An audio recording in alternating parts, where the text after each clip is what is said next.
دیارە ئەتوانم بڵێم بە کۆدەنجی هەموو خوێنەوار و دانا و زانا و عاقڵەکانی ڕۆژگار بە موسڵمان و ناموسڵمانەوە ئەڵێن مرۆڤایەتی بە درێژایی ئەم 21 سەدە کە تاریخ هەبووە کە ئێستا لە سەدەی 21 زاینیین هیچ کات مرۆڤایەتی ئەوها حاڵەتی دەرونیان شپرزە نەبووە، ناڕەحەت نەبووە، ناجێگیر نەبووە. یعنی کاتێک نەبووە مرۆڤ بەم شێوازەی ئێستا حاڵەتی دەرونیان ناجێگیر بێ، حاڵەتی دەرونیان خۆش نەبێ لەگەڵ ئەوەی کە کەم و زۆر پێشکەوتنی مادی هەیە، ئەوەی کە پێوترێت تەکنەلۆژیا.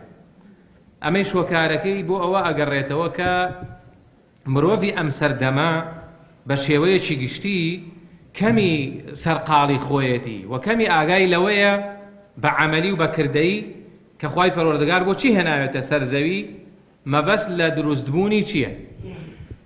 جا پێغەمبەری خوا عەلەیهی السەڵات وسەلام کە کاتێک ئەبێ بە پێغەمبەر خوای پەروەردگار ڕەوانەیەکا بۆ مرۆڤایەتی وەکو فریاد ڕەسێک بۆی مرۆڤایەتی دەربێنێ لە تاریکیەکانەوە بۆ ڕووناکیەکان، لە هەموو تاریکیەکەوە، لە تاریکی کوفر و بێباوەڕی و گومڕایی و نەخوێنەواری و نەزانی و لاوازی مرۆڤایەتی و پەرتەوازەی بۆ ڕووناکی ئیمان و دینداری و خواناسی و هێز و قووەت و برایەتی و تەبایی.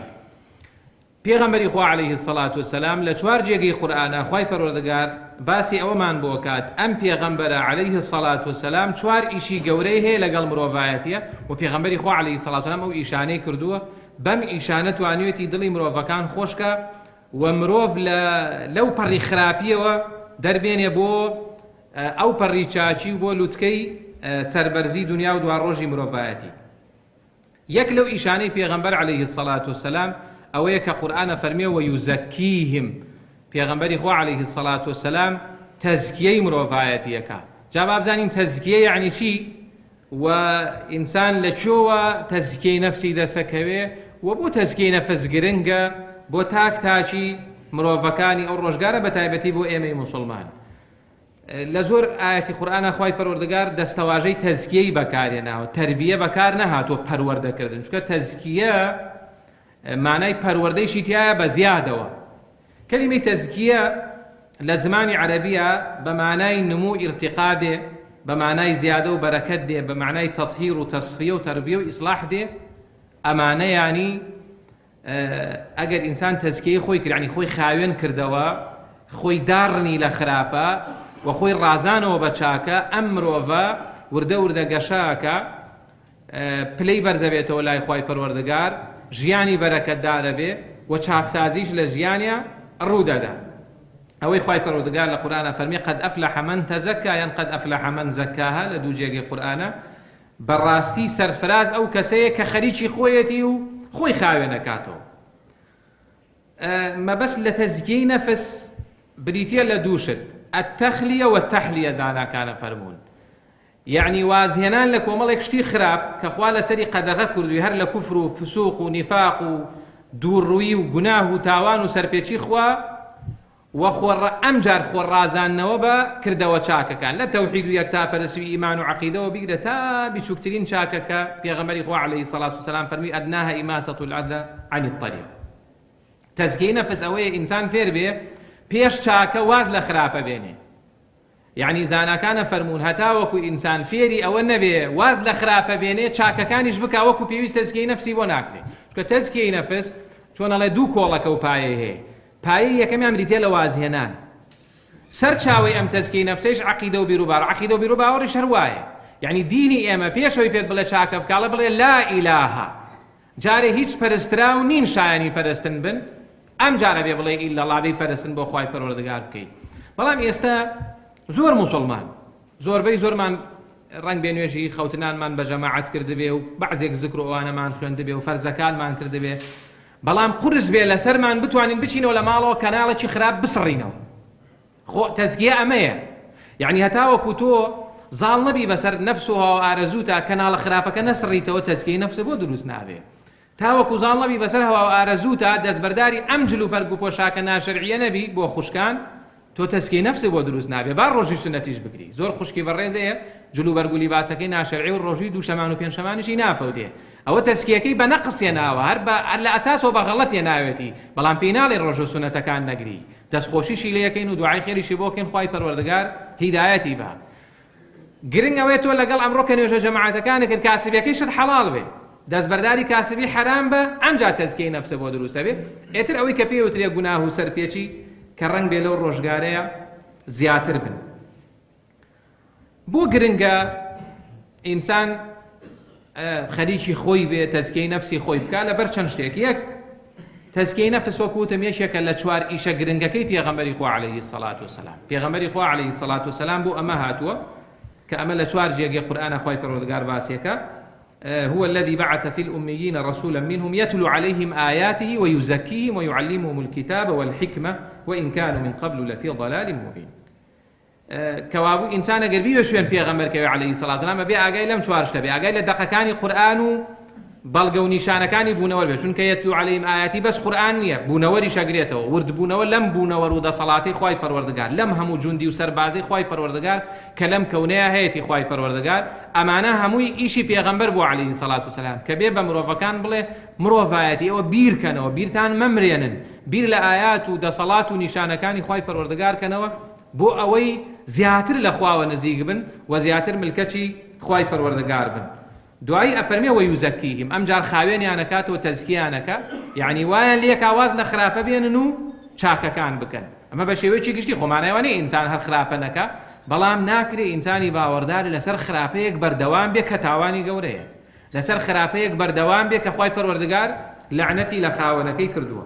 دوای ئەفەرمێ فێری قورئانیانەکە بە تایبەتتر و فێری سونەتی پێغەمبەریانەکە صلی الله عليه وسلم. حکمت ماناکەی فراوانترە لە سنەتیش، بەڵام ئەساس و بناغی حکمت و دانایی و لێزانی قورئان و سنەتە. دووەم گرنگی تەزکیەی نەفس لەوەیە تەزکیەی نەفس و خۆ خاوێنکردنەوە هۆکارێکی سەرەکیە بۆ چەسپاندنی بەختەوەری و سەرفرازی و سەرکەوتنی ئینسان لە دنیا و لە دوا ڕۆژە. هەر کەسێکی بێوێ لەم دنیاە سەرکەوتوو بێ ئەبێ دڵ و دەرونی خاوێن کاتەوە لە گوناه و تاوان و خراپە، ئەمجار چاکەیشی تێ بکات، ئەمجار بێ زمانی خاوێن کاتەوە لە قسەی خراپ، چاوی خاوێن کاتەوە پاک کاتەوە لە تێڕوانینی خراپ، گوێچکەی بپارێزێت لە گوێگرتن لە خراپە، کاسبیەکەی ورجی بپارێزێت لە حرام و خواردنی حرام تا کۆتایی.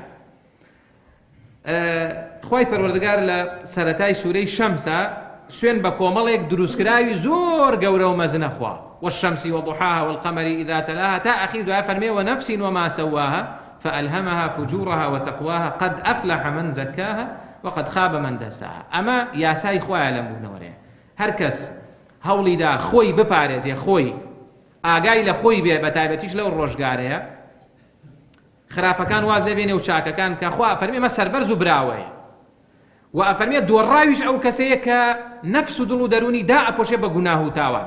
هەر گوناهی ئینسانێک کە ئەسە جاری وایە هەنێ گوناه وەک زۆر جار ئەم قسەیە وتووە هەر سادە بۆتەوە لای خەڵکی مسلمان، یعنی زۆر طەبیعی سە کەسێک دانیشێ یەک سەعات بە ئارەزوی خۆی سەیری ڕەگەزی بەرامبەری بکات کە شەرعی نییە، شەرعی نییە، لە هیچ دین و مەذهەبێکان نەهاتووە جایز بێ پیاوێ ئاوە بڕوانێ بۆ ئافرەتێک کە دەستنوێژی لێ هێشکێ جگە لە حەڵاڵ و هاوسەری خۆی.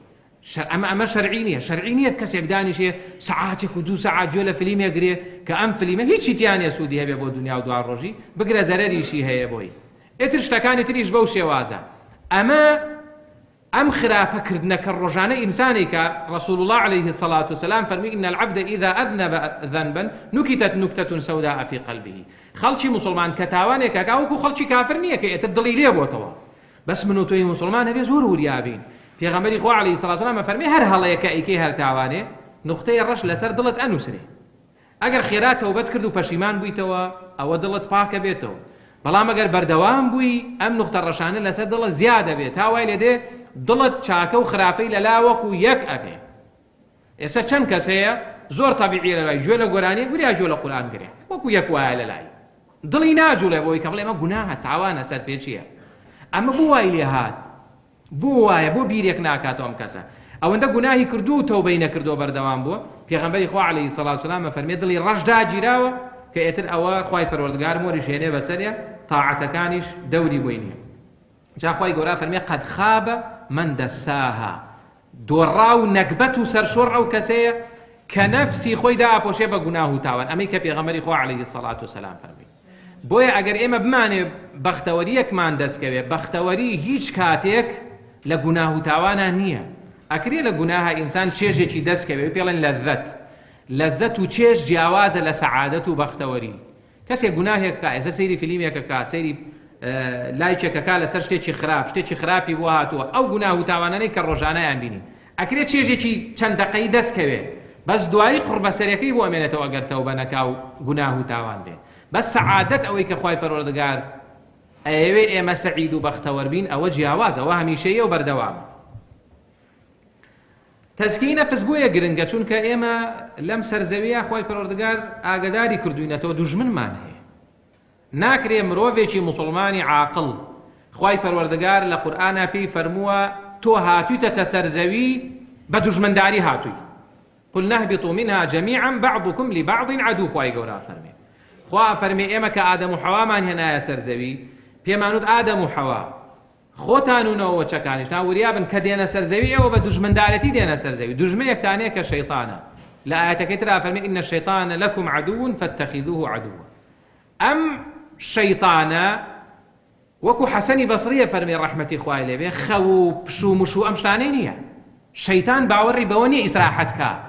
شەیطان بۆیە مۆڵەتێکی وەرگرتووە لە خوای گەورە جەلە جەلالوو بۆ ئەوەی من و تۆی موسڵمان لە خشتە بەرێ. ئیشی شەیطان ئەمەیە.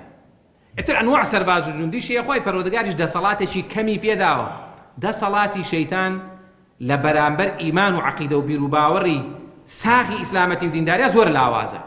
ئاەتی قورئانە خوای گەورە فەرمێ ئین کەیدە الشەیطانی کانە ضەعیفە. لەگەڵ ئەوەی کە ئێمە قەناعەتمان وایە شەیطان تەمەنێکی دوور و درێژی هەیە ئیبلیس بە درێژایی ئەم تەمەنەی خۆی چەندەها خەڵکی باشی لە خشتە بردووە، بەڵام لە هەمان کاتیشا خوای گەورە فەرمێ بزانن ئەو فرت و فێڵەی شەیطان ئەو فریودانەی شەیطان بۆ ئێوە زۆر لاوازە لە بەرامبەر ئیمان و دیندارێتیە. بۆیە ئەگەر ئینسان لە خواوە نزیک بوو جەلە جەلالوو بوو یەک جار بڵێ سوبحان الله بەدڵ ئێتر شەیطانت پشکانوە مەلعونە و نەفرەت لێکراوە. بەڵام غافڵ بووی ئەمە یاسای خوایە. عەبدوڵای کوڕی عەباسە فەرمێ الشەیطان جاثم على قلب ابن آدم. ئەم شەیطانە خوای پەروەردگار دەسەڵاتێکی پێیاوە کە ئەتوانێ بێتە سەر دڵی ئەم ئینسانە لەگەڵ دڵی ئەم ئینسانە موسڵمانەیە هەیە. ئەفەرمێ فەئین ذەکەر الله تعالى خەنەس. ئەگەر ئەم موسڵمانە یەک یادی خوای کرد یەک جاوتی یا الله ئاەتێک زکرێک حەدیسێک قسەیەکی باش نوێژێک تاعەتێک شتێک لەمانەی کرد خەنەس شەیطان لوتێشکێ و دوورەکەوێتەوە لێی. وئین غەفەلە وەسوەسە. بەڵام تا غافڵ بێ شەیطان وەسوەسە و خوتورکەی خراپتری زیاتر بۆ دروست دەکات. ئەو غەفڵەت و بێ ئاگاییەی کە تا بچین بەرەو قیامەت زیاترە بێ. خوای گەورە فەرمێ اقترب للناس حسابهم وهم في غفلة معرضون.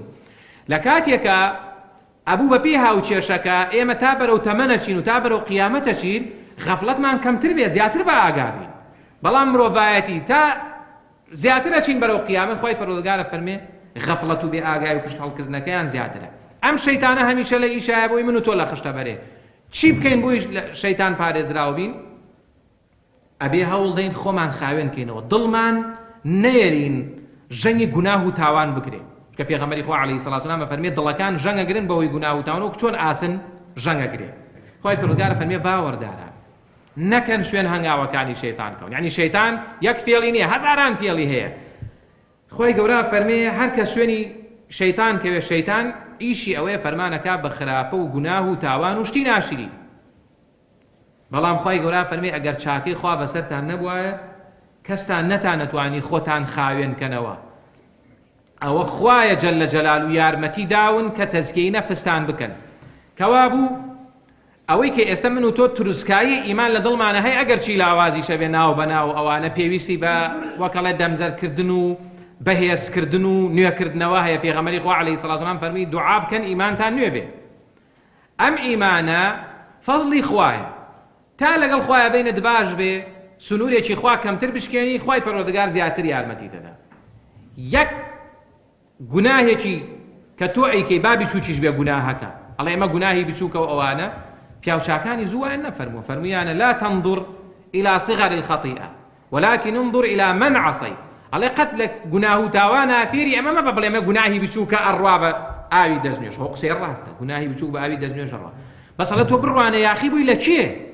ئێستا کە تۆ نەزەرێک ئەکەی قسەیەکی خراپەڵێی غەیبەتێک ئەکەی گوێ لە شتێکی حەرام ئەگری فەرمانی چێت شکان فەرمانی خوا جەلە جەلالوه ئێتر مەڕوانە بۆ بڵێ ئەمە فەرمانە بشووکە و ئاەت نییە و حەدیسە و چی و ئەمانە شەیتان فری و داجارێکی تر خێراتەوە بە بکە بۆی خوای پەروەردگار یارمەتی دەرەبێت